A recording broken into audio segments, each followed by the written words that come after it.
Hello students, जय CLC। मैं Kishore Shekhawat, faculty physics CLC Sikar.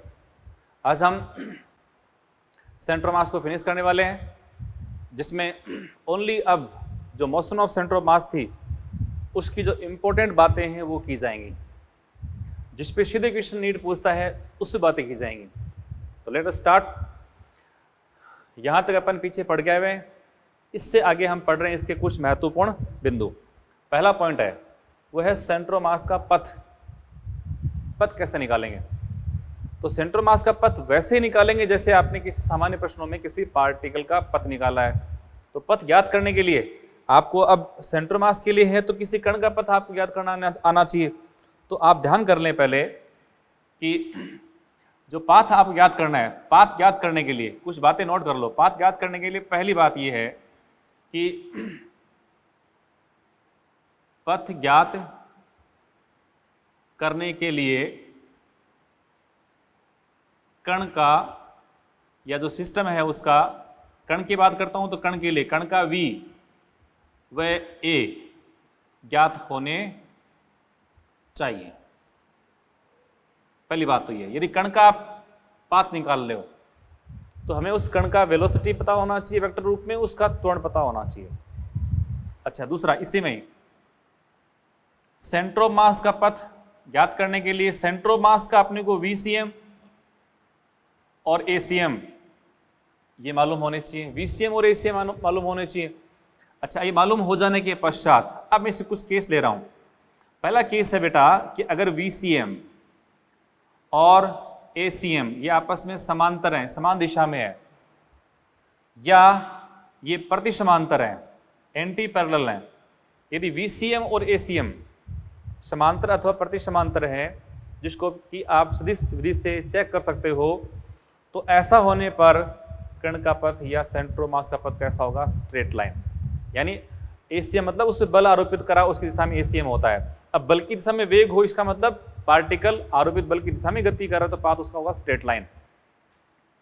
B, यदि VCM और ACM आपस में 90 पे हो तो पाथ कैसा होगा? सर्कुलर वर्ताकार।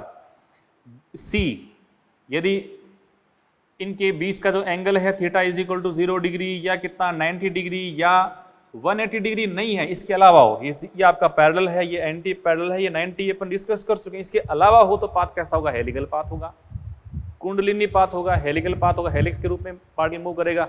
ये चीजें आपको आनी चाहिए। बात क्लियर? अच्छा, अब ये क्वेश्चन आ गया। क्वेश्चन पढ़ो कि समान द्रव्यमान के दो कणों के वेग क्रमशः 2i केप व 2j केप मीटर पर सेकंड है और इनके त्वरण है वो क्रमशः है a1 इतना है और a2 आपको दे रखा है 0। तो आपसे पूछा है कि इसके सेंटर ऑफ मास का पाथ कैसा है। तो मैंने अभी कहा कि पाथ मालूम करने के लिए हमें बेटे जी इसका VCM और ACM मालूम होना चाहिए। समान द्रव्यमान के हैं तो अपन m1 को m मान लें, m2 भी m मान लें। सबसे पहले मैं ज्ञात करता हूं इसका VCM। तो VCM कितना होता है? m1 a1 plus m2 a2 upon total mass. Total mass तो बेटा कितना? 2m कर दूं। अच्छा, अब इसमें पहला मास है m, तो लिखूं m इंटू 2, तो कर दूं 2m i केप प्लस कितना? 2m j cap upon 2m, और 2m से 2m हो गया बेटा जी कॉमन लेने से कैंसिल, तो आपके पास यहाँ वैल्यू आ रही i प्लस j। ऐसे पर निकालते हैं इसका ACM। ACM कितना? m1 a1 plus m2 a2 upon कौन सा? m1 प्लस m2, तो यहाँ मास तो वापिस कितना? 2m। अच्छा जी, अपन लिखें इसका m1 a1, तो m तो m a1 कितना बेटा जी? 3i cap 3j cap plus 0, क्योंकि a2 तो रेस्ट में है। अब इसको सॉल्व करेंगे तो कॉमन लिया अपन ने, m से m तो वह कैंसिल, तो बेटे जी हमारे पास इसमें वैल्यू आ रहा है 3/2, मैंने कॉमन लिया तो आया i प्लस j। अब इनको आप चेक कर लो, इसका VCM और ACM आपस में कैसे हैं? पैरेलल हैं, समांतर हैं। जब दोनों समांतर हैं तो यहाँ पे सेंटर ऑफ मास का पथ कैसा होगा? सरल रेखीय होगा, स्ट्रेट लाइन होगा। कैसे मालूम चला? तो VCM का ये देखो, VCM x है, VCM y, इसका ACM x और ACM y। आप इसको लिखो तो कितना? 3/2 i k प्लस कौन सा? 3/2 j k। तो मैंने आपको अभी पीछे बताया था कि हम वेक्टर्स का पैरेलल होना, समान दिशा में होना अपन कैसे चेक करते हैं? तो उसके लिए था कि इन दोनों का रेशियो और इनका रेशियो साइन के साथ अगर बराबर आ रहा है, दोनों प्लस में आ रहे हैं, तो ये समांतर सदिश हैं और प्लस में आ रहे हैं। ओके, तो ये एक अच्छे से आप इस क्वेश्चन को डील कर सकते हो विद कॉन्सेप्ट। अब बात करता हूं दूसरा एक पॉइंट और। दूसरा पॉइंट है कि सेंट्रोमास का त्वरण नियत हो। सेंट्रोमास का त्वरण नियत हो तो सेंट्रोमास की गति के लिए गति की समीकरणें अपन लगा सकते हैं। जिस प्रकार से कण की गति के लिए अपन लगाते हैं गति की समीकरणें, वो भी अपन लगा सकते हैं किसके लिए, सेंट्रोमास के लिए। पर शर्त क्या है, सेंट्रोमास का एक्सेलरेशन नियत होना चाहिए। आ जाओ, एक बहुत ही प्यारा क्वेश्चन देखो कि यहां पर ये है एक पार्टिकल, इसका मास है 1 kg, दूसरा पार्टिकल है वो 2 kg का है। इस 1 kg को अपन थ्रो कर रहे हैं 200 मीटर पर सेकंड से अपवर्ड, और 2 kg वाले को अपन नीचे थ्रो कर रहे हैं 50 मीटर पर सेकंड से। आपसे पूछा जा रहा है इसमें कि जब इस सिस्टम को अपन यहां से छोड़ेंगे तो इसका सेंट्रोमास अधिकतम कितनी ऊंचाई तक जाएगा। इस निकाय को, सिस्टम को इस प्रकार से थ्रो करने पर इसका सेंट्रोमास अधिकतम कितनी ऊंचाई पर जाएगा। याद करो, मैंने इससे पहले वाले लेक्चर में आपको बताया था कि ऐसे केसेज में हम दो पार्टिकल को किसी भी स्पीड से किसी भी तरफ फेंक दें, इस सिस्टम के सेंट्रोमास का त्वरण हमने आपको सिखाया था, वो था जी डाउनवर्ड। तो अब इसमें क्वेश्चन को सॉल्व कर रहे हैं, तो इस सिस्टम का ACM वो तो है माइनस का जी जे के। अब बताओ, माइनस का जी जो है वो कांस्टेंट है कि वेरिएबल है, नियत है कि परिवर्ती, नियत है, इसलिए हम इस पर, इस सेंट्रोमास की गति के अध्ययन के लिए हम इस पर गति की समीकरणें लगा सकते हैं। ACM आपने निकाल लिया, जिस समय फेंका है उस समय इसका अपन निकाल लें UCM, वो कितना M1A1 प्लस M2 A2, उससे अपन सॉल्व करेंगे तो मास तो कितना 2 + 1 3, ये तो 3 kg हो गया, कोई इश्यू नहीं है। अच्छा, नंबरिंग कर दो इसको 1 और 2, तो 1 वाला तो कैसा है 200 मीटर पर सेकेंड, ये 1, इसका मास तो M और ये है अपवर्ड, तो बेटा जी इसको लिखिए अपन कितना 1 × 200, तो 200 JK। अच्छा, इसमें है 50 × 2 यानी 100, तो माइनस कर दो इसको 100 क्योंकि डाउनवर्ड है, ये आपका J 200 में से घटा दो 100, तो ये हो गया आपका 100/3 JK UCM। तो UCM प्लस में है, इसका मतलब UCM तो ऊपर की तरफ है, UCM इसका ऊपर की तरफ है, ACM कैसा डाउनवर्ड है। अच्छा, दोनों के बीच की दूरी T0 पे 90 मीटर है। अब 90 मीटर पे है तो पहले मुझे ये बताओ कि इसका सेंट्रोमास अभी है कहां पर, इसका सेंट्रोमास कहां पर है। तो मैं आपसे पूछूं कि इसको A कह दूं या इसको 1 कह दूं या B कह दूं, तो इस A से अभी सेंट्रोमास कहां है बताओ। दोनों के बीच की डिस्टेंस 90 मीटर, अपन पढ़ा था कि दो पार्टिकल इस प्रकार से हैं, उनके बीच का डिस्टेंस 90 मीटर है, तो फर्स्ट वाले सेंट्रोमास मान लो, अभी देखो ये है आपका लाइटर पार्ट है, ये कौन सा आपका हैवियर है, ये भारी है, तो सेंट्रोमास तो भारी की तरफ होता है, यहाँ इसका मान लो सेंट्रोमास है। इस सेंट्रोमास पर ये 3 kg का पार्टिकल है, उसको आप एज्यूम कर सकते हो, जो कि A से कितना दूर है, ये दूरी अपन यहाँ निकालना चाहें R1, तो दूरी हमारे पास कितनी, दूरी मुझे इससे निकालनी हो तो ये मास, तो 2 अपॉन टोटल मास 2 + 1 कितना बेटा 3 इंटू ये 90, उड़ाओ इसको कितना 30, तो ये हो गया 60 मीटर, यानी अभी ये 60 मीटर की दूरी पर यहाँ इसका सेंटर ऑफ मास है। अब वापस सारी बातों को सीखो, देखो जिस समय आप इसको फेंकने जा रहे हो उस समय इसका सेंटर ऑफ मास का नीचे की तरफ त्वरण है g, इसका ऊपर की तरफ स्पीड है कितना 100/3, बात क्लियर। तो इसका g नीचे है, इसको ऊपर की तरफ स्पीड, इसकी हाइट कितनी है 60। अब आप इसका देख पा रहे हो कि g नियत है, तो अब इसको जैसे थ्रो करोगे तो इसका सेंटर ऑफ मास अब क्या करेगा, u के ऊपर होने से ऊपर जाएगा। अब कुछ इसने हाइट और अटेन करी, ये हाइट है, इसको अपन मान लें यहाँ पर h मैक्सिमम, तो ग्राउंड से हाइट कितने हैं 60 + h मैक्सिमम, तो आप जानते हो यहाँ से ये हाइट h मैक्सिमम कितनी होती है, ये होती है u²/2g या u²/2a कर दें। अब u और a किसके बेटा जी, मैं ज्ञात कर रहा हूँ सेंट्रोमास के लिए, तो u भी सेंट्रोमास का, a भी सेंट्रोमास का है, तो ज्ञात कर दो इसका h मैक्सिमम। ध्यान दो आप इसका, जैसे अपन याद करते हैं इसका ये H मैक्सिमम सेंटर मास और कितना ऊपर जाएगा तो U स्क्वायर, U कितना बेटा ये वाला, इसको अपन सोल्व करें तो ये हो गया आपका 10⁴ अपॉन 3 का स्क्वायर कितना कर दूं 9, ठीक है, U स्क्वायर अपॉन 2, ये 1/2 इंटू A कितना है, देखो A इसका है G, तो 1/10 कर दूं तो हमारे पास इसकी वैल्यू आ गई 1000/18, एक तो 10 इससे कट गया और ये अप्रोक्स है 55.55 मीटर। अब आपसे पूछा है कि इसका सेंटर मास मैक्सिमम कितना ऊपर जाएगा, तो ग्राउंड से पूछे तो देखो ग्राउंड से आंसर आप कितना है 60 प्लस 55.55, इनको आप प्लस करेंगे तो आपका आंसर है वो आ जाएगा, टोटल जो एच इसकी है 60 प्लस 55.55, जोड़ दो इनको तो ये आपका 115.55 मीटर, ये इसकी हाइट आपको मिल जाएगी। ठीक है बेटे, तो नेक्स्ट पॉइंट अपन डिस्कस करें बेटे सी वाला पॉइंट है, यदि सेंटर ऑफ मास रेस्ट अवस्था में हो और एफ एक्सटर्नल 0 हो तो, अब अगर सेंटर ऑफ मास रेस्ट अवस्था में है तो डेफिनेट है कि उसका वीसीएम कितना 0 है। चलो यूसीएम मान लो, यूसीएम आरंभिक उसका त्वरण है, उसका सॉरी आरंभिक जो उसका वेग है उसके सेंटर मास का जो वेग कितना 0 होगा। अब मैं कहता हूं कि अगर उसे बल 0 है तो बल के 0 होने पर उसका एसीएम भी 0 होगा। जब उसका यूसीएम ही 0 है, इसका एसीएम ही 0 है, इसका मतलब उसका सेंटर मास गति नहीं करेगा तो उसका सेंटर मास उसमें कोई विस्थापन भी नहीं होगा, तो सेंटर मास का विस्थापन कितना होगा 0 होगा। सारी बातें बहुत इंपॉर्टेंट है। अच्छा अगला पॉइंट है सेकंड डी पॉइंट, ये कह रहा है कि अगर सेंटर मास नियत वेग से गतिमान है तो इतना लिखा है कि सेंटर मास नियत वेग से गति कर रहा है, तो नियत वेग से गति कर रहा है तो वो तभी कर सकता है जब उसका नेट एक्सियल फोर्स कितना 0 है। दूसरी बात, नेट एक्सियल फोर्स का 0 है तो इसका एसीएम भी कितना 0 है। इस केस में इसका एसीएम भी बेटा जी कितना 0 है।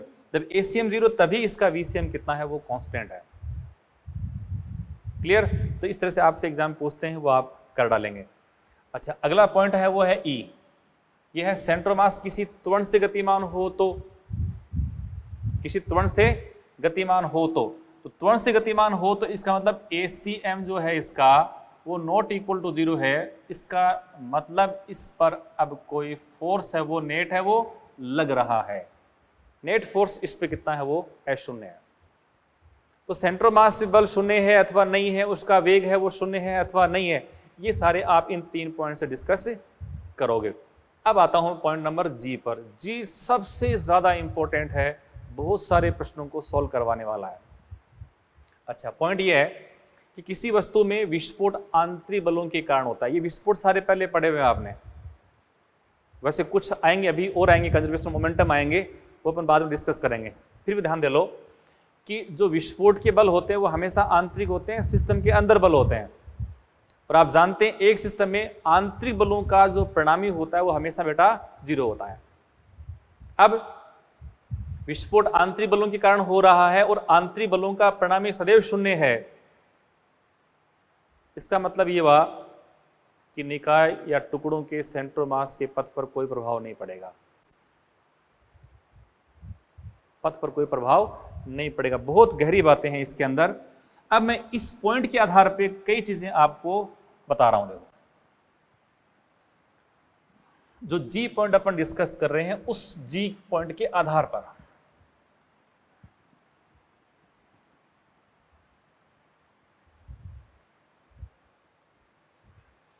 तो इसका पहला पॉइंट ले रहा हूं मैं।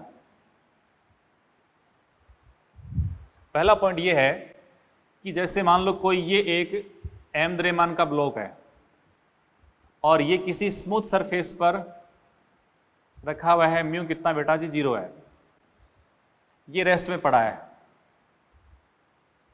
पहला केस ले रहा हूं, यदि एम ब्लॉक है वो रेस्ट अवस्था में है, अचानक इसमें विस्फोट हो जाता है और ये 2 भागों में विखंडित हो जाता है। जब 2 भागों में विखंडित हो जाता है तब केस में देखो आप इस कैपिटल एम पर पहली बात तो इसके हॉरिजॉन्टल डायरेक्शन में नीचे तो फोर्स लग रहा है कौन सा आपका mg लग रहा है, परंतु इसके इस तरफ हॉरिजॉन्टल डायरेक्शन में, यानी मैं इसमें ये कह दूं आपको F external in horizontal direction, वो तो जीरो है ना, वो तो शून्य है। इसका मतलब इसकी क्षैतिज दिशा में कोई बल न होने से आप इस पर कंजर्वेशन ऑफ लीनियर मोमेंटम, रेखीय संवेग संरक्षण के नियम को लगा सकते हो। पर किस तरफ? ओनली क्षैतिज दिशा में, वर्टिकल में नहीं। वर्टिकल पे तो इसमें ग्रेविटेशन फोर्स लग रहा है। आंतरिक बल किसे कहते हैं? ऐसे बल जिनका सोर्स निकाय के भीतर हो, वो आंतरिक बल कहलाते हैं। अब यहां पे हम ओनली इस ब्लॉक को पढ़ रहे हैं, तो ब्लॉक अकेले को जो पढ़ेंगे, अर्थ अलग सेपरेट है। आप जब ब्लॉक अर्थ सिस्टम पढ़ोगे, उस केस में अर्थ और ब्लॉक सिस्टम के बीच जो ग्रेविटेशन फोर्स लगता है, वो इस सिस्टम का एक आंतरिक बल है। पर अगर आप इस कैपिटल एम को अकेले को पढ़ोगे बेटे जी, उस केस में अर्थ का जो इस पे ग्रेविटेशन फोर्स लग रहा है, वो इसका बाह्य बल है, वो आंतरिक बल नहीं है। ठीक है, तो मान लो ये कोई ब्लॉक है, अचानक और रेस्ट अवस्था में है, अचानक इसमें विस्फोट हो गया। विस्फोट मैंने कहा था आंतरिक बलों के कारण है, उसका नेट कितना? शून्य है। ऐसे केस में विस्फोट से पहले इसका सेंटर ऑफ मास किस कंडीशन में था? ये निकाय अपने सेंटर ऑफ मास की गति उसी कंडीशन में बनाए रखेगा। तो आप ये सोचो, सेंटर ऑफ मास पहले रेस्ट में था, तो सेंटर ऑफ मास तो विस्फोट के बाद भी रेस्ट में रहेगा। अब रेस्ट में रहेगा तो हमने जो कई बातें पीछे वाली जो पॉइंट आपका सी पॉइंट में डिस्कस करो, आप वहां देखो। इस केस में इसका ACM भी जीरो है, इसका VCM भी जीरो है, और डेल्टा एक्स भी कितना? जीरो है। तो हमारे पास कई इसके तरीके हैं सॉल्व करने के, इसको बताने के। तो अब जैसे इसका भी मैं दो तरह से आपको बता दूं, या तो इसमें दो ब्लॉक बन गया, दोनों मास सेम हो। जब दोनों के मास सेम होंगे तो क्या होगा? दोनों मास सेम होंगे तो क्या होगा? और दोनों मास अलग अलग हैं तो क्या होगा? तो मैंने कहा था कि इसमें हॉरिजॉन्टल डायरेक्शन में कोई फोर्स नहीं लग रहा है, इसलिए यहां पर आप कह सकते हो कि इस दिशा में इसका रेखीय संवेग क्या रहेगा? सुरक्षित रहेगा। और रेखीय संवेग के सुरक्षित रहने के लिए आप देखो कि P इनिशियल सिस्टम का जितना होना चाहिए उतना ही P फाइनल सिस्टम का होना चाहिए। P इनिशियल सिस्टम तो रेस्ट में था, तो संवेग तो जीरो है। और संवेग आप जानते हो संवेग होता है क्या? Mass into velocity. वेग और कण के द्रव्यमान को गुणा करने पर जो क्वांटिटी आपको मिलती है उसको संवेग कहते हैं। तो संवेग इसका कितना? जीरो है पहले इनिशियली, तो बाद में जीरो होना चाहिए। अब जीरो होने के लिए मान लो पहले पार्टिकल का P1 कह दूं, दूसरे का P2 कह दूं, इसका मतलब P1 P2 का रेशियो कितना? जीरो आएगा। और इसको अपन आगे और सोल्व करें तो P2 इक्वल टू कितना? Minus of P1। यानी दोनों के रेखीय संवेग कैसे होने चाहिए? समान परिमाण और विपरीत दिशा में होने चाहिए। मैं इसको ऐसे कह दूं कि M2V2 बराबर कौन सा? माइनस का M1V1। ये दूसरे कण का संवेग है, ये पहले कण का संवेग है। तो दोनों के संवेगों का परिमाण तो बराबर है, जैसा कैसे इनकी अपोजिट है। अब मैं कहता हूं कि दोनों पार्टिकल मान लो समान द्रव्यमान के हों, तो द्रव्यमान समान होंगे तो m/2 होगा, ये कट जाएगा। उस केस में इनकी दोनों की स्पीड कैसे आएगी? बराबर आएगी, अपोजिट आ जाएगी। परंतु अगर दोनों असमान द्रव्यमान के होंगे, उस केस में असमान द्रव्यमान के होने पर इनका संवेग तो कैसा होगा? अभी भी इक्वल होगा, अपोजिट होगा। पर द्रव्यमान के असमान होने पर देखो m इंटू वी का प्रोडक्ट बराबर है। इसका मतलब जिसका मास ज्यादा होगा उसकी स्पीड कम होगी। भारी वाला कण स्लो चलेगा, हल्के वाला कण तेज चलेगा। ये कंडीशन आपको यहाँ पर ध्यान देनी है। तो पहला केस था रेस्ट में होने पर आप कैसे इसको ट्रीट करेंगे। दूसरा केस, यदि ये कैपिटल मास है ना, और ये जैसे इसका मैं दूसरा केस ले रहा हूं, सेकंड केस। यहां तक ढंग से आप पहले सीख ले भाई। तो दूसरा केस मेरा ये है कि ये ब्लॉक है एक, और ये ब्लॉक जिसका मास कितना कैपिटल M है, वो किसी ऊंचाई से अपन उसको ड्रॉप कर दिया। जब ड्रॉप कर रहे हैं तो आपको ध्यान है इसका A कितना है, वो G माइनस G से नीचे गति कर रहा है ना। अब ये एक बॉडी जिसका मास कैपिटल M है, जो फ्री फॉल कंडीशन में है, और ये माइनस G त्वरण से लगातार नीचे गति कर रही है। इसका मतलब इस पर नेट फोर्स है या नहीं है? है। यहाँ पे इसका इस सिस्टम का जो बॉडी अपने सिंगल बॉडी ले रहे हैं वही सिस्टम के रूप में है, वो नीचे लगातार त्वरित हो रही है। इस पे एफ एक्सटर्नल आपका नॉन जीरो है। कैसा है? नॉन जीरो है। अब इसका बहुत प्यारा एग्जाम्पल बनता है, क्वेश्चन बनता है कि नीचे मूव कर रहा था, अचानक देखो अगर ऐसा है तो इस पे बाहर से बल लग रहा है, क्या लग रहा है? कौन सा है? Gravitation force. ये एक्सेलरेट हो रहा है, अब ये लगातार नीचे एक्सेलरेट हो रहा है, बाहर से एक्स्ट्रा कोई अपन और इसमें कोई भी इन्फ्लुएंस नहीं कर रहे हैं। तो अब क्या होगा? ये सिस्टम उसी बाह्य बल के प्रभाव में जिस त्वरण से गति कर रहा था उसी से गति करना चाहता है, इसकी टेंडेंसी है। पर अब क्वेश्चन मेरा ये है कि जैसे ही अचानक इस पॉइंट पे आया, अचानक इसमें हुआ एक विस्फोट, और विस्फोट से इसके दो पार्टिकल बन गए, दो पार्टिकल बन गए। ये मान लो मास m1, दूसरा कौन सा? m2 बन गया। अब आप देखो कि इसमें जो ग्रेविटेशन फोर्स है या F जो एक्सटर्नल है वो ओनली डाउनवर्ड है, हॉरिजॉन्टल डायरेक्शन में इसमें कोई फोर्स नहीं है। फिर ध्यान देना इसी बात पर, जैसे ये नीचे मूव कर रहा था, अचानक इसका यहाँ इस पॉइंट पे एक्सप्लोजन हुआ, विस्फोट हुआ। विस्फोट आंतरिक बलों के कारण होते हैं, उनका नेट हमेशा कितना? जीरो होता है। इसलिए उन बलों से इसके रेखीय समय में कोई बदलाव नहीं होता है सिस्टम में। तो अब यहाँ पर अपना क्वेश्चन ये बनता है कि जैसे ये लगातार नीचे गति कर रहा था, अचानक इसमें विस्फोट हो गया, दो पार्टिकल यहाँ बन गए, दोनों मान लो अलग अलग द्रव्यमान के हैं। तो अब क्या होगा? तो आप देखें, इसका सेंटर ऑफ मास तो अभी भी उसी प्रकार से गति करेगा जिस प्रकार से पहले गति कर रहा था। इसका मतलब सेंटर ऑफ मास तो लगातार अब भी नीचे गति कर रहा है, पर m1 m2 कैसे गति करेंगे, ये बड़ा इसमें इंपॉर्टेंट है। तो देखो, जिस समय बॉडी यहाँ थी तो यहाँ थी, विस्फोट हुआ, विस्फोट होते दो अचानक ब्लॉक बनेंगे ना, तो जैसे ब्लॉक मान लो यहाँ इस पॉइंट पे पहुंचेंगे, इस पॉइंट पे पहुंचते ही देखो सेंटर मास आप जानते हो वो हमेशा इन दोनों को मिलाने वाली रेखा पर होगा। सेंटर मास जब m1 यहाँ m2 है तो सेंटर मास इस पॉइंट पे है, जब ये पार्टिकल यहाँ आ जाएगा और ये यहाँ पहुंच जाएगा, उस केस में भी सेंटर मास कहाँ? यहाँ पर है। सेंटर मास लगातार इसमें बीच में ही है, लगातार बॉडी। अब तो ये ब्लॉक तो इस प्रकार से मोशन करेंगे, परंतु सेंटर मास लगातार इसी स्ट्रेट लाइन पाथ में मूव करेगा। सेंटर मास शिफ्ट नहीं हो सकता, सेंटर मास पे तो ओनली ग्रेविटेशन फोर्स है, उस पर कोई और अदर फोर्स नहीं है। तो सेंटर मास की गति तो उसी पुराने प्रकार के बल के आधार पे ही तय होगी। वो किस प्रकार से है? वो तो अभी भी लगातार त्वरित हो रहा है। किस तरफ? लगातार ऊर्ध्वाधर नीचे की तरफ। इसमें क्वेश्चन आता है कि अगर मान लो असमान द्रव्यमान के कणों में विस्फोटित हो गया तो इसका सेंटर मास किस तरफ शिफ्ट हुआ? कि भारी कण की तरफ शिफ्ट हुआ कि हल्के की तरफ शिफ्ट हुआ? ऐसा कुछ नहीं है। सेंटर मास तो अब भी लगातार वर्टिकली डाउनवर्ड ही एक्सेलरेट हो रहा है, ये कहीं शिफ्ट नहीं होता है। शिफ्ट तभी होगा जब आप इसमें हॉरिजॉन्टल डायरेक्शन में कोई आप एक्सटर्नल फोर्स अप्लाई करते हो और वो आपने आरोपित नहीं करा है। बात क्लियर? तो बिल्कुल सिंपल सा पॉइंट है, कोई ब्लॉक जो वर्टिकल डाउनवर्ड नीचे गिर रहा था, अचानक विस्फोट हो गया, तो इसका सेंटर मास किस प्रकार की गति दर्शाएगा?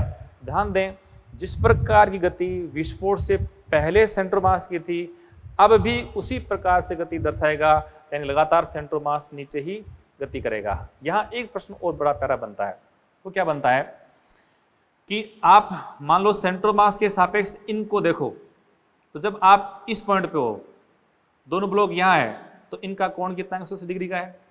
जब सेंटर मास यहाँ पहुँच गया, ब्लॉक यहाँ पहुँच गए, तब भी आप देखोगे तो आप देखें कि सेंटर मास के सापेक्ष m1 m2 परस्पर कैसे हैं, जो उनका पाथ तो कैसा इस प्रकार सा परवलयिकार पाथ है, जो रियल पाथ तो कैसा इनका पैराबोलिक होगा, परंतु इस सेंटर मास के सापेक्ष जब भी आप इनको देखोगे तो हमेशा कैसे स्ट्रेट लाइन पे नजर आएंगे, और ये हमेशा किस कोण पे होंगे? 180 डिग्री का एंगल बनाएंगे। यही प्रश्न ऐसे बन सकता है, देखो ये क्वेश्चन ऐसे बन सकता है कि मान लो ये कोई एक रेडियो एक्टिव रेडियम न्यूक्लियस है, रेडियो एक्टिव एक रेडियम न्यूक्लियस है, और ये लगातार एक कांस्टेंट वेलोसिटी VCM से मूव कर रहा है। रेडियम का कोई रेडियो एक्टिव न्यूक्लियस है, वो एक कांस्टेंट वेलोसिटी से लगातार इस तरह गति कर रहा है। अचानक इसमें विस्फोट हो गया, मान लो यहाँ इसमें आता है तो विस्फोट हो गया, विस्फोट आने से इसमें दो पार्टिकल बन गए। तो बात वही, जब ये कांस्टेंट वेलोसिटी से गति कर रहा है, इस पे नीचे तो बल लग रहा है परंतु इस तरफ कोई फोर्स नहीं है। ऐसे केस में, और आपने दोनों बातें यहाँ शामिल करनी है, इंटरनल फोर्स का कारण विस्फोट होता है, उस केस में तो उनका तो नेट कितना जीरो हो गया, उनका प्रभाव समाप्त कर दो। जो अनेक यहाँ पार्टिकल बनेंगे उन पार्टिकलों का कुछ भी हो जाए, परंतु इसका सेंट्रोमास जिस प्रकार से पहले विस्फोट से गति कर रहा था, विस्फोट के बाद भी सेंट्रोमास तो उसी प्रकार से गति करता रहेगा, यानी सेंट्रोमास तो अब भी गति आगे उसी वेग से गति करेगा, परंतु जो पार्टिकल बनेंगे वो अभी इस प्रकार से गति करेंगे। मान लो दो पार्टिकल बन गए, इसको मैं कहता हूँ m1 मास, ये कौन सा m2 मास है। अब ये किस प्रकार से गति करेंगे, जब इसका सेंट्रोमास यहाँ सेंट्रोमास होगा तब ये m1 m2 यहाँ होंगे, वापिस इनका पाथ देखो उसी प्रकार से चलेगा, ये पाथ अब भी उसी प्रकार से चलेगा, ये सेंट्रोमास तो अब भी उसी स्ट्रेट लाइन पाथ में मूव करेगा। और जब जब आप इस सेंट्रोमास से m1 m2 को देखोगे तो ये हमेशा उसी प्रकार से 180 डिग्री के कोण पर ही दिखाई देंगे, हमेशा इसको इसी एंगल पे आगे बढ़ने के साथ दिखाई देंगे। तो जस्ट उसी प्रकार से क्वेश्चन है। यहां पर सेंट्रोमास का विस्थापन हुआ क्या, नहीं हुआ, वो तो अभी भी कांस्टेंट वेलोसिटी से मूव करेगा। तो एक एग्जांपल ये हो गया। अब आप एक एग्जांपल इसमें और देखें, तो दो हमने एग्जांपल कर लिए, 2 पॉइंट इसके बन गए बेटे। तीसरा एग्जांपल देखो,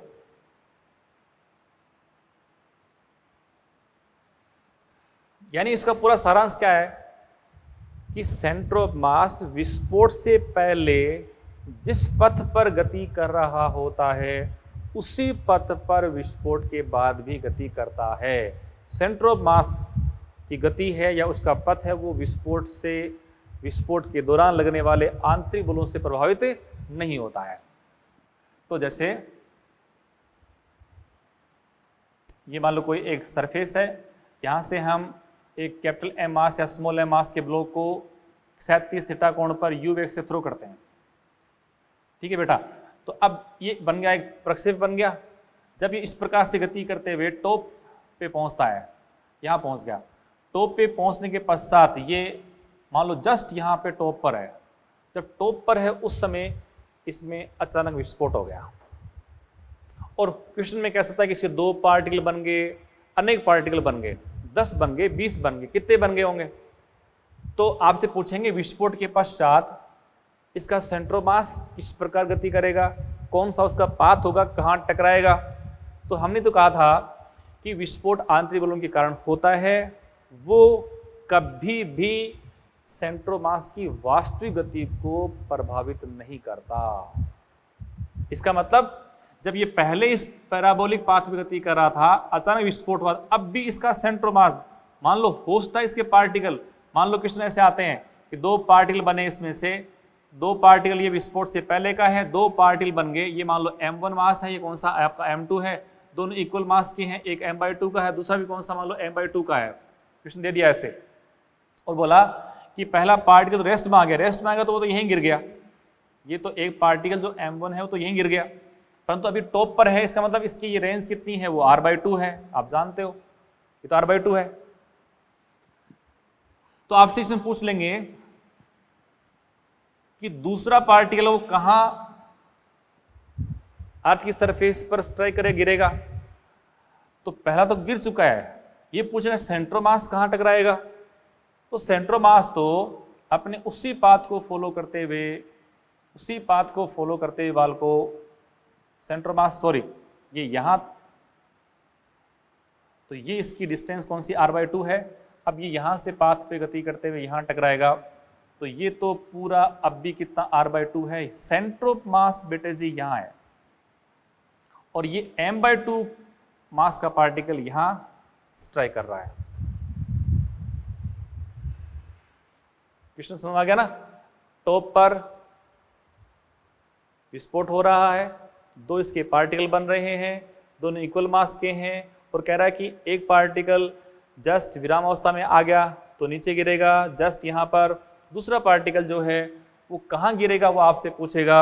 उसके लिए आपको 2 चीज़ें मिल चुकी है, इसका सेंटर ऑफ मास तो कहाँ है इस पॉइंट पर, और एक पार्टिकल यहाँ गिर चुका है, ये m1 यहाँ गिर चुका, तो m2 कहाँ गिरेगा, m2 कहीं आगे गिरेगा। देखो यहाँ मान लो m2 गिर गया, अब सेंटर ऑफ मास यहाँ है, ये डिस्टेंस मान लो r1, इस डिस्टेंस को मान लो कौन सा बेटा r2।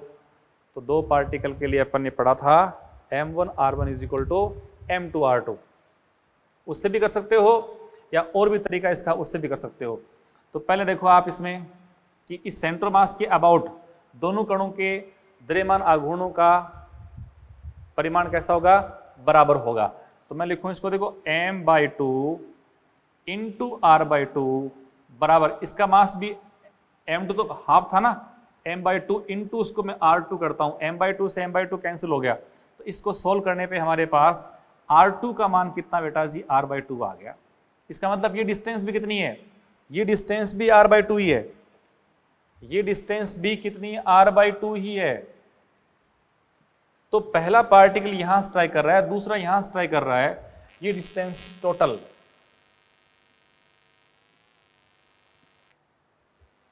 फर्स्ट पार्टिकल यहां टकरा रहा है, उसका कोऑर्डिनेट कितना है, देखो r/2, दूसरा यहां टकरा रहा है तो उसका कोऑर्डिनेट कितना है, ये डिस्टेंस है r और ये है r/2, तो ऐड कर दो उसको, r + r/2 यानी 3r/2।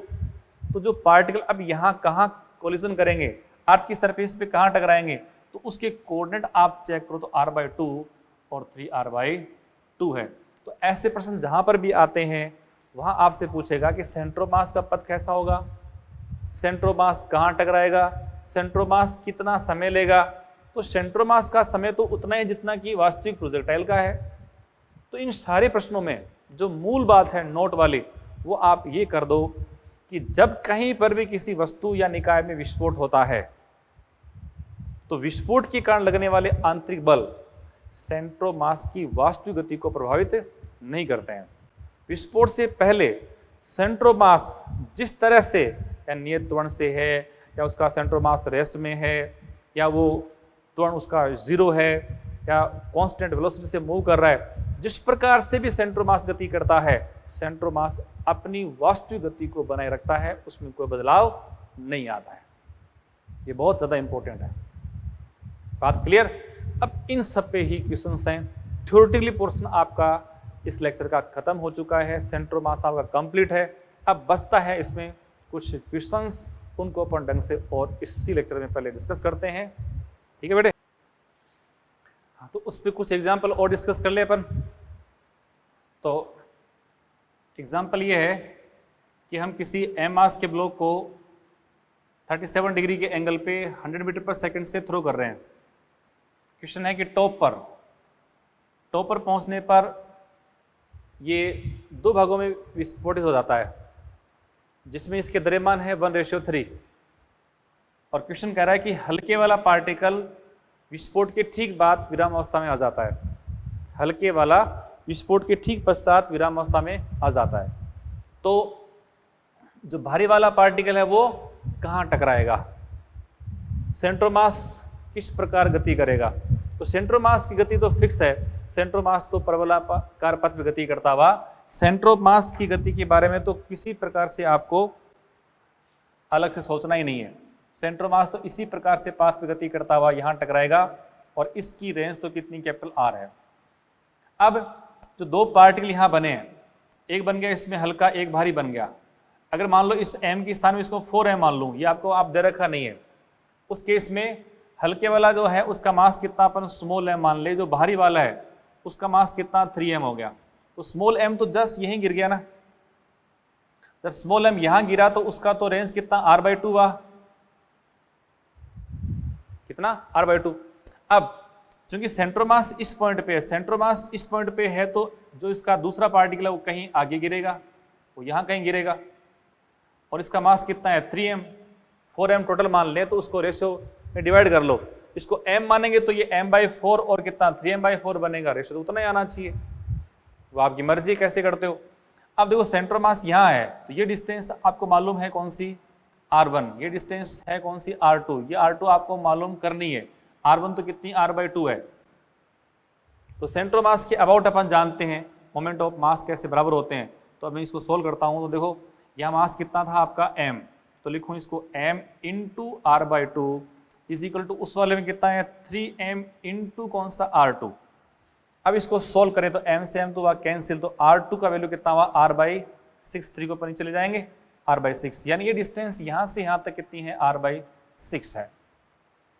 इसको अगर मानते हैं अपन ओरिजिन, तो जो भारी वाला पार्टिकल है वो अर्थ पे कहाँ टकरा रहा है, वो टकरा, देखो ये डिस्टेंस पूरी आप देखें, ये डिस्टेंस पूरी कितनी है r, ये कितनी है r/6, तो टोटल यहाँ से डिस्टेंस कितनी आ गई, ये है r + r/6, इनको ऐड कर दो, ये हो गया आपका 7r/6। तो जहाँ इसको टकराना है उसकी डिस्टेंस आप निकालोगे 7/6 इंटू r रेंज, वो होता है u² sin 2θ/g। थीटा आपको दे रखा है 37, इसकी वैल्यू आप अगर sin 2θ की आप नहीं याद कर पाते हो तो इसको आप बदल लो, कितना 2 sin θ cos θ/g, और sin 37 आप जानते हो कितना होता है 3/5, और cos 35 कितना होता है 4/5। इसको सोल्व कर दो पूरा, ये आपका 1120 मीटर है वो आ जाएगा। आंसर आपको निकालना भाई, इसमें मैथमेटिक्स ज़्यादा है, समय आपका अधिक खराब हो जाएगा, ये आप खुद कर लेंगे, कोई दिक्कत नहीं है। यहाँ आपसे पूछा सिर्फ कि बाहरी पार्टिकल वो कहाँ टकराएगा पृथ्वी सरफेस पे, इसकी वैल्यू आ जाएगी।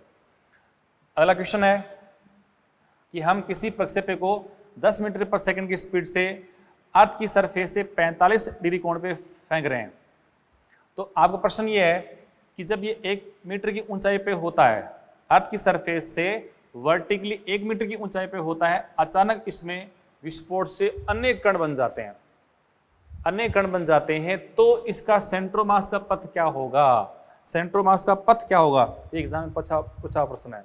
तो हमने आपको कहा था कि आंतरिक बलों के कारण विस्फोट होता है और इनका नेट हमेशा कितना शून्य होता है। विस्फोट के कारण लगने वाले बल कभी भी सेंट्रोमास की वास्तविक गति को प्रभावित नहीं करते हैं। विस्फोट से पहले जिस प्रकार से पथ था उसी प्रकार से बाद में होगा। पहले पथ इसका परवलयाकार है, बाद में पथ कैसा होगा, इसका परवलयाकार होगा, तो सेंट्रोमास तो परवलयाकार पथ पे ही गति करेगा। अब पूछा कि इसमें कि सेंट्रोमास की ग्राउंड से टकराने में कितना समय लगा, तो सेंट्रोमास का तो वो गति हुई इसी प्रकार की, तो टी तो कितना हुआ, तो 2u, ये आपका sin θ/g से करना है, u दे रखा आपको 10, sin 45 1/√2 g 10, सोल्व कर दो, वैल्यू निकाल लो। मैथमेटिक्स आप खुद करनी है। v मिनिमम ऑफ सेंट्रोमास, सेंट्रोमास तो उसी पथ पे गति कर रहा है, तो टॉप पे इसकी जो स्पीड है वो कम से कम होती है, और आप जानते हो टॉप वाले में इसका vy कितना 0 होता है, vx कितना होता है वो u cos θ, यही इसकी है न्यूनतम स्पीड u cos θ। u हमारे पास 10 है तो इसका वैल्यू 10 इंटू 1 cos 45 1/√2, तो 10 इंटू 1/√2 होता है 0.707, इसको मल्टीप्लाई करने पर 7.07 मीटर पर सेकंड, ये इसकी टॉप वाले पॉइंट पर कम से कम स्पीड है। ये पूछे कि 1 मीटर की ऊंचाई पर इसका वेग कितना है, तो ये आपने प्रोजेक्टाइल में पढ़ रखा है, ये आप कर दो इसमें, क्योंकि इसमें आपको जब ज्ञात करना है 1 मीटर की ऊंचाई पर, तो v निकालने के लिए आपको vx प्लस कौन सा vy चाहिए।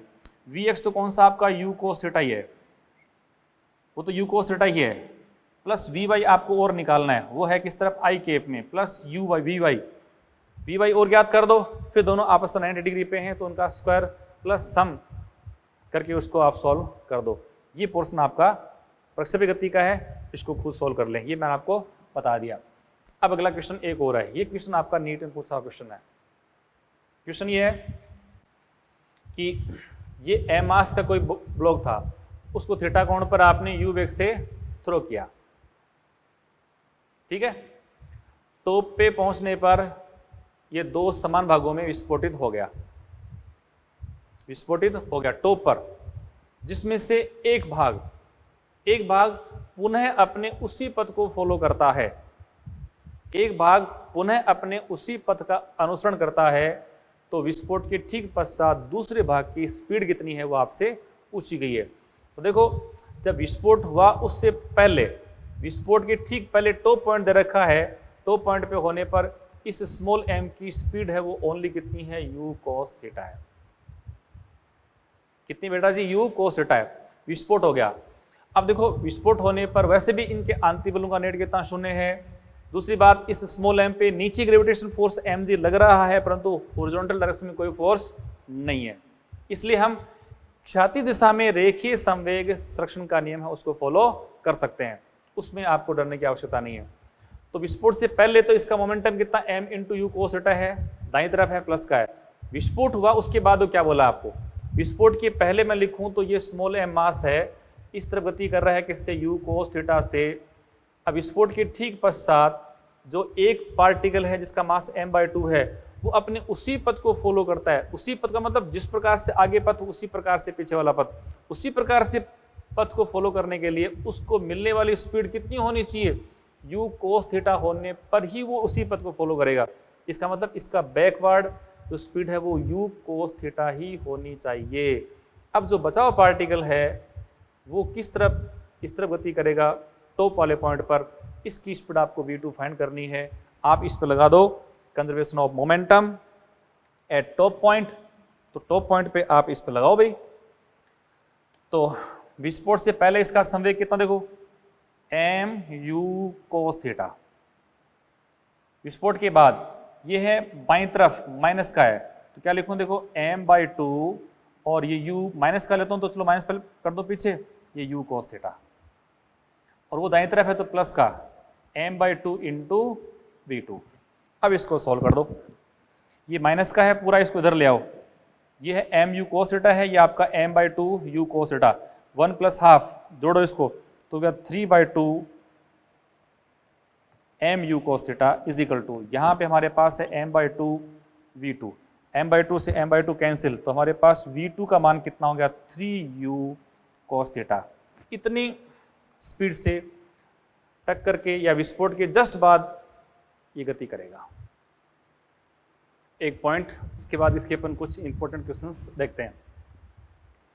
दो कणों के निकाय पर F एक्सटर्नल 0 है, वह आरंभ में स्थिर है। जैसे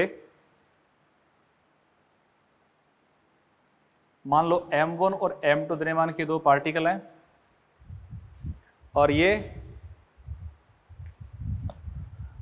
आरंभ में कैसे स्थिर हैं, बाहर से कोई बल लग रहा नहीं है। जैसे मान लो पहले इनके बीच दूरी बहुत ज्यादा है, तो मान लो r कितनी पहले ना दूरी पर है। अच्छा, फिर क्वेश्चन है परस्पर गुरुत्वाकर्षण बल के प्रभाव में पास आते हैं। जैसे ही इनको आप फ्री करेंगे तो आप जानते हैं ग्रेविटेशन फोर्स इस वाले पर इस तरफ F है, इस वाले पे ग्रेविटेशन फोर्स आपका इस तरफ है। ग्रेविटेशन फोर्स जो होता है वो इस m1 पर जितना फोर्स है उतना ही m2 पर है। दोनों बल कैसे समान परिमाण के हैं, अपोजिट हैं। और इस सिस्टम के लिए m1 और m2 से बने इस निकाय के लिए ये दोनों बल कैसे हैं, ये आंतरिक बल हैं और इनका रिजल्टेंट हमेशा कितना 0 होता है। इसका मतलब ये नेट फोर्स तो शून्य हो चुका। अच्छा, अब इस बल के प्रभाव में, अच्छा पहले सुनो, पहले स्टार्टिंग की बात वापस देखना कि m1 और m2 पहले ना दूरी पर है, रेस्ट में है। रेस्ट में तो उनका सेंट्रो मास कहीं पर बीच में कोई सेंट्रो मास होगा। अब रेस्ट में है, जब दोनों पार्टिकल रेस्ट में है तो सेंट्रो मास भी रेस्ट में है। बात यहीं से स्टार्ट करना कि दो कण m1 m2 किसी दूरी r पर है या बहुत अधिक दूरी पर है, पर रेस्ट में है, तो उनका सेंट्रो मास कहीं बीच में है, वो भी रेस्ट में है। जब सेंट्रो मास रेस्ट में है तो उसका VCM, उसके सेंट्रो मास का वेग कितना 0 है, वेग कितना 0 है। इसका मतलब वेग 0 है तो उसका डेल्टा XCM, क्योंकि ये आंतरिक बलों के प्रभाव में पास आ रहे हैं जो कि हमेशा परिणामी 0 प्रदान कर रहे हैं, तो जब ये पास आएंगे उसके बारे में बात की जा रही है कि परस्पर गुरुत्वाकर्षण बल के प्रभाव में पास आते हैं तो निकाय का VCM 0 रहता है। इस स्थिति में सेंट्रोमास की स्थिति अपरिवर्तित रहती है। सेंट्रोमास जहां है वहीं का वहीं बना रहता है, क्योंकि उसका विस्थापन कितना 0 है तथा दोनों कण अंततः सेंट्रोमास पर टकराते हैं। बहुत प्यारा प्रश्न है। तो जैसे दो कणों के प्रश्नों में ऐसा आ जाए ना कि दो पार्टिकल परस्पर अन्योन्य बलों के प्रभाव में, वो अन्योन्य बल आपके कूलाम बल हो या ग्रेविटेशन फोर्स या कोई अन्य प्रत्यास्थ बल हो, उसके प्रभाव में कण अगर वापस पास आ रहे हैं तो उस कंडीशन में अगर कणों का निकाय पहले रेस्ट में है तो उसका सेंट्रो मास 0 वेग का होगा, और ऐसे केस में दोनों पार्टिकल फाइनली अपने सेंट्रो मास पर टकराएंगे और उनका VCM हमेशा कितना 0 होगा और सेंट्रो मास की पोजीशन को बदलाव नहीं आएगा। बात क्लियर? अच्छा, अब एक क्वेश्चन है, देखो कि दो पार्टिकल हैं, ये 4 kg का है, ये 8 kg का है, दोनों परस्पर 12 मीटर दूरी पर रखे गए हैं, 12 मीटर दूरी पर रखे गए हैं। अच्छा, दोनों रेस्ट में है।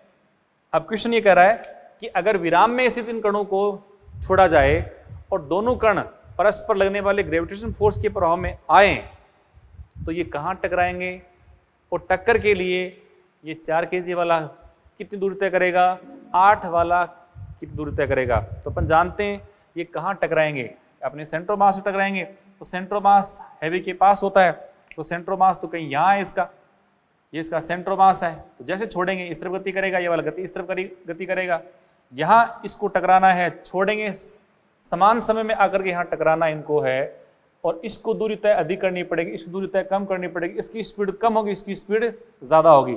अब यहाँ टकराने के लिए ये डिस्टेंस तो कितनी तय करेगा R1, और ये करेगा कौन सी R2। आप जानते हो R1 इस दूरी तय कितनी करी, अपने सेंट्रोमास तक की दूरी R1 कितनी इसकी निकालनी है, तो देखो यहाँ 8 अपॉन दोनों का सम कितना 12 इंटू 12, उड़ाओ इससे तो कितना हो गया 8 मीटर।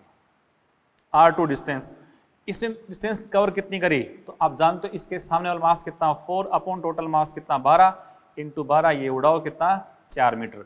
तो टोटल 12 मीटर में से इसका डिस्टेंस और इसका आपने फाइंड कर लिया, जो कितना है 8 और 4 मीटर है। ओके, तो कुछ एग्जाम्पल उस रिलेटेड अपन और देखें। यहाँ एक कोई व्यक्ति है, उसका मास कितना कैपिटल एम है, ये कोई रस्सी है, एक डोरी मान लो, एक वो चिकनी सरफेस पर रखी हुई है, इसका लेंथ कितना कैपिटल एल है, मास कितना कैपिटल एम है। क्वेश्चन है कि दोनों चिकनी सरफेस पर रखे हुए हैं, इसका मतलब अभी यहाँ किसी प्रकार कोई फ्रिक्शन फोर्स भी नहीं है, कोई अदर फोर्स भी नहीं है। क्वेश्चन कह रहा है कि अगर ये व्यक्ति इस रस्सी को खींच करके और अपनी जेब में डाल ले, इसको ऐसे खींच करके जेब में डाल ले, एक्चुअली है क्या, आप किसी आइस यानी बर्फ के स्लेब पे खड़े हो और एक रस्सी नीचे पड़ी हुई, आप उसको खींचते हो, तो वहाँ पे कोई बाहर से बल है नहीं, ना कोई फ्रिक्शन फोर्स। अगर रस्सी अपन ऐसे खींचेंगे तो अपन भी आगे बढ़ेंगे। इसका मतलब यहाँ पर भी अपन आंतरिक प्रभाव में गति कर रहे हैं, और अंत तक कहाँ टकराएंगे, कहाँ अपन गति करके टकराएंगे, वो भी सेंटर ऑफ मास होगा, सेंटर ऑफ मास होगा। तो इस वाले क्वेश्चन में इसका मास भी कैपिटल एम है, इसका मास भी कैपिटल एम है, तो फाइनली कहाँ टकराएंगे, या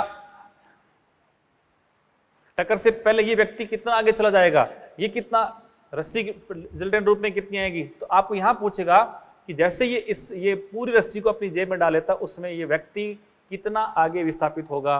तो आप जानते हैं तो सेंटर मास तक जाएगा। अब सेंटर मास कहाँ है, तो पहली बात तो ये है कि इस छड़ ना, ये एक समान द्रव्यमान वितरण है, तो इसका सेंटर मास छड़ का अकेली का यहाँ है, तो इसका मास यहाँ है। अब देखो ये व्यक्ति एम मास का, ये भी एम मास का, तो इन दोनों का चूंकि पूरी लेंथ एल थी, तो अभी इन दोनों के बीच की कुल डिस्टेंस एल थी, तो हाफ रहेगी L/2। अब देखो L/2 डिस्टेंस पे कैपिटल एम और कैपिटल एम है, बराबर द्रव्यमान के हैं, तो इस निकाय का सेंटर मास कहाँ है, ये है सेंटर मास निकाय का, जो ठीक बीच में है। तो ये डिस्टेंस कितनी हुई L/4, L/4।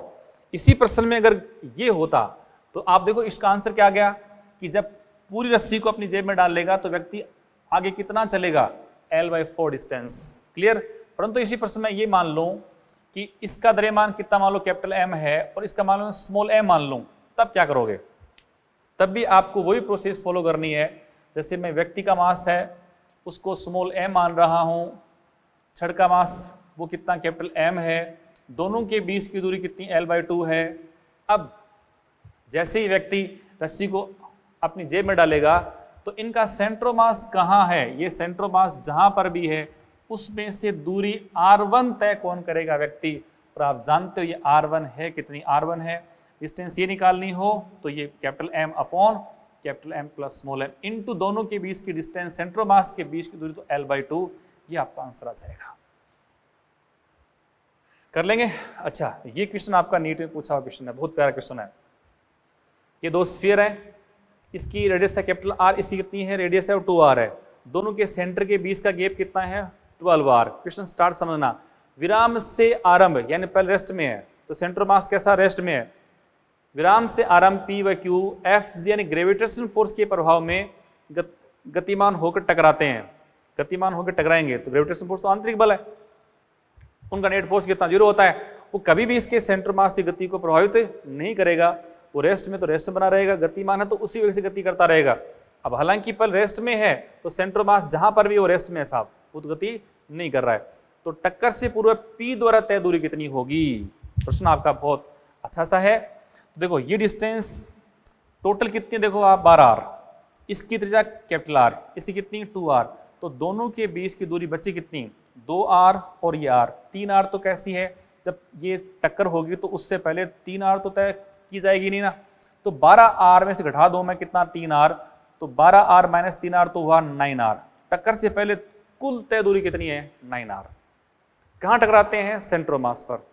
अब सेंट्रोमास में टकराते हैं तो ये P कितना चलेगा, तो 9R में से P कितना चलेगा, तो P द्वारा तय दूरी R1। सीधा सा आंसर देखो। अब इसका मास कितना, मास भी इसका देवा है, देखो मास बेटा जिसका है m और 5m, इसका मास दे रखा है अपने को m, इसका मास दे रखा है 5m। तो R1 कितनी आएगी, सामने वाला मास 5m अपॉन टोटल m कितना 6m इंटू 9R। m से m कैंसिल, इसको 3 से उड़ा दूं तो 3 ये होगा आपका 2, ठीक है। तो 15/2R, तो आपका आंसर है 15/2R यानी 7.5R। और ये क्वेश्चन आपका नीट में पूछा हुआ है, एकदम आसान है। कॉन्सेप्ट से करते हो तो बहुत आसान है, वैसे तो बहुत लेंदी होता है। ओके, तो इस तरह से आप इन क्वेश्चंस को कर लें। कुछ क्वेश्चंस इसमें और आएंगे, जैसे मैं एक क्वेश्चन आपको बता दूं, बड़े अच्छे से उसको आपको ढंग से समझना है।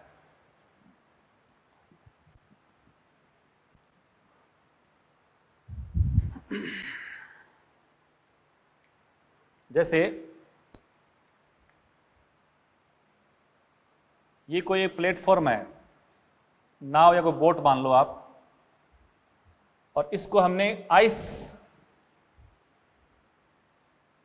सरफेस पर, बर्फ की सरफेस पर रखा हुआ है, या लिखा है कि चिकनी सरफेस पर रखा है, या बोलेगा घर्षण रहित सतह पर रखा गया है। जो भी हो, ये सरफेस स्मूथ है और सरफेस के स्मूथ होने पर यहाँ म्यू कितना, 0 है। अच्छा जी, इसकी लंबाई, ये जो पूरी है इसकी लंबाई है वो L है, इसका मास कितना है 4m। मास एक समान रूप से डिस्ट्रीब्यूट आपको दे रखा होगा, तो मास कहाँ है, वो इसके सेंटर ऑफ मास पर। यहाँ आप इसके पूरे m को मान सकते हो। किसका मास है, बोट का मास। अब क्वेश्चन है कि इसके पहले किनारे को मैं A कह रहा हूं, इस यहां पर एक व्यक्ति है, इसका मास है कैपिटल M। अच्छा, एक व्यक्ति यहां पे खड़ा है, इसका मास मान लेता हूं कितना, 2m, और निकाय रेस्ट अवस्था में है। जब निकाय रेस्ट अवस्था में है तो इस पूरे संपूर्ण निकाय का सेंटर ऑफ मास भी रेस्ट अवस्था में है, उसका वेग कितना, 0 है।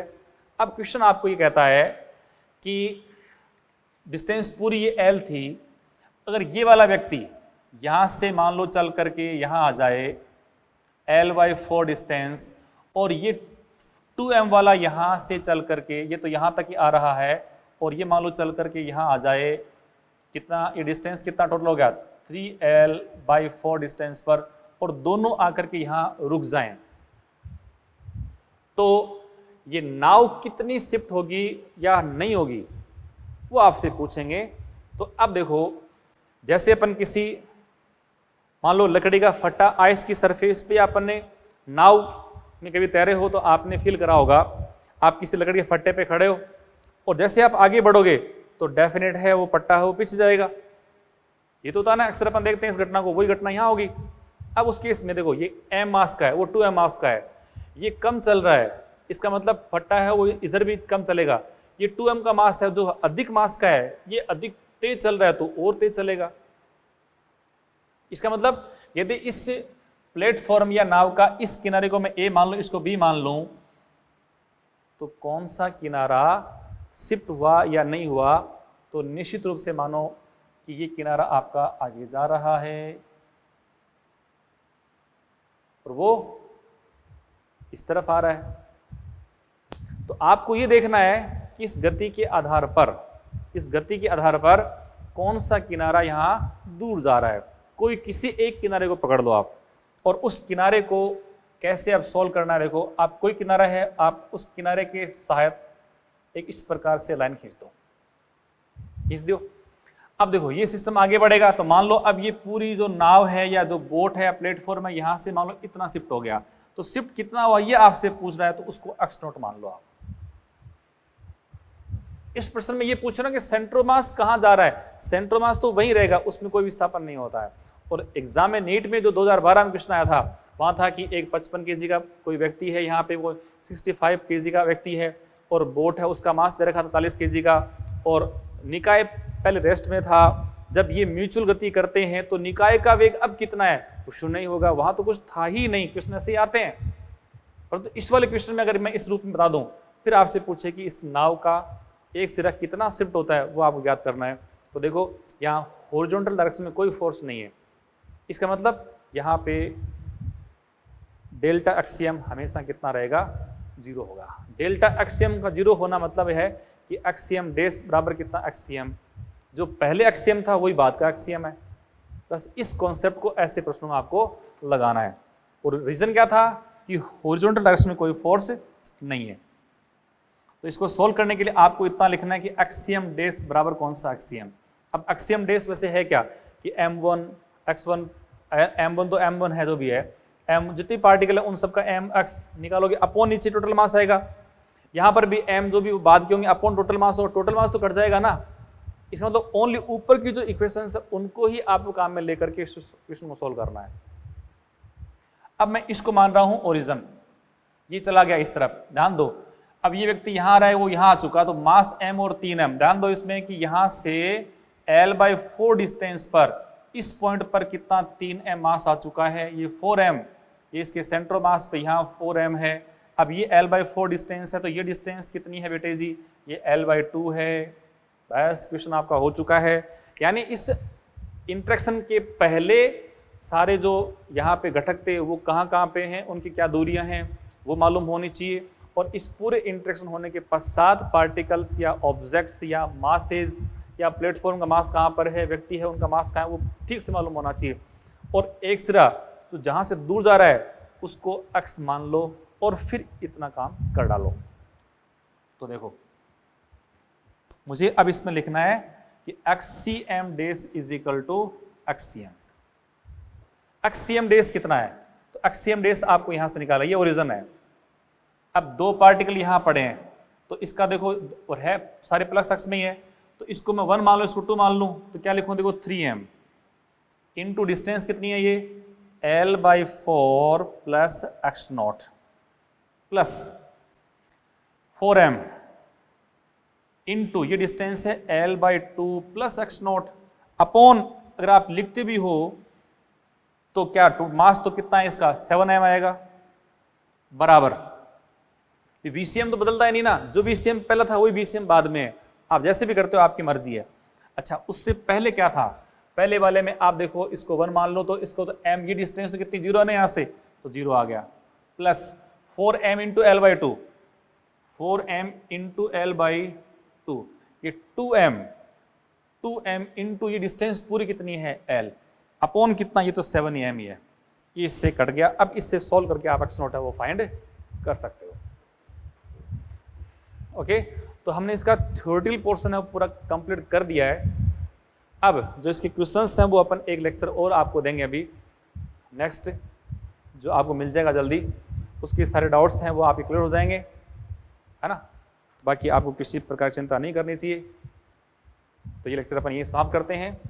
ओके, थैंक यू, जय CLC।